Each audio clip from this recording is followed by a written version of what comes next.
సర్వం శ్రీకృష్ణార్పణమస్తు. ముందుగా ఓం డివైన్ 9 ప్రేక్షకులందరికీ శ్రీకృష్ణ జన్మాష్టమి శుభాకాంక్షలు.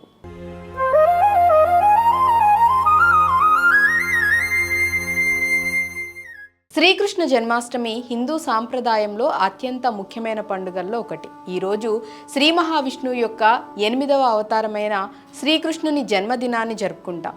శ్రావణ బహుళ అష్టమి రోజున రోహిణీ నక్షత్రంలో శ్రీకృష్ణుడు మధురలో దేవకి వసుదేవులకు జన్మించాడు. ఈ పండుగను గోకులాష్టమి, శ్రీ జయంతి, జన్మాష్టమి అని కూడా పిలుస్తారు. కృష్ణుడు తన జననంతోనే దుష్ట శిక్షణ, శిష్ట రక్షణ లక్ష్యాన్ని సాధించాడు.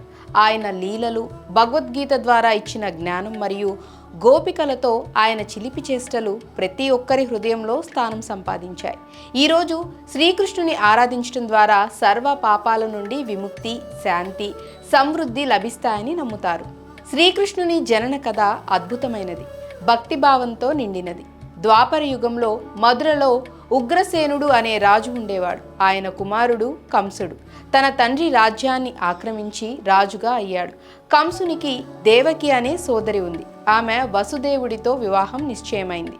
వివాహం తర్వాత కంసుడు తన సోదరిని రథంలో అత్తమామల ఇంటికి తీసుకువెళ్తుండగా ఆకాశవాణి వినిపించింది.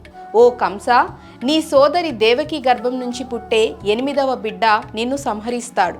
ఈ మాటలు విని కంసుడు కోపంతో దేవకి, వసుదేవులను చంపటానికి సిద్ధమయ్యాడు. కానీ వసుదేవుడు దేవకికి హాని చేయవద్దని 8వ బిడ్డను తానే అప్పగిస్తానని వాగ్దానం చేశాడు. కంసుడు దేవకి, వసుదేవులను చెరసాలలో బంధించి కట్టుదిట్టమైన భద్రతను ఏర్పాటు చేశాడు.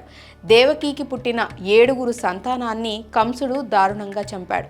అయితే 8వ బిడ్డగా శ్రీకృష్ణుడు భాద్రపద కృష్ణ అష్టమి రోజున రోహిణీ నక్షత్రంలో జన్మించాడు. శ్రీ మహావిష్ణువు వసుదేవునికి దర్శనమిచ్చి తానే కృష్ణునిగా జన్మిస్తానని ఆ బిడ్డను బృందావనంలో నందుడి ఇంటికి తీసుకువెళ్లమని ఆదేశించాడు. విష్ణుమాయ వలన చెరసాల కాపలాదారులు నిద్రలో మునిగారు.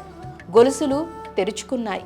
వసుదేవుడు శ్రీకృష్ణుని గంపలో తీసుకొని యమునా నదిని దాటి బృందావనంలో నందుడి ఇంటికి చేరాడు. అక్కడ యశోదకు జన్మించిన బాలికను తీసుకొని చెరసాలకు తిరిగి వచ్చాడు. కంసుడు 8వ బిడ్డ బాలిక అని తెలుసుకొని ఆమెను చంపటానికి ప్రయత్నించాడు. కానీ ఆ బాలిక యోగమాయగా మారి, ఓ కంస, నిన్ను సంహరించే బిడ్డ బృందావనంలో ఉన్నాడు అని చెప్పి ఆకాశంలోకి ఎగిరిపోయింది.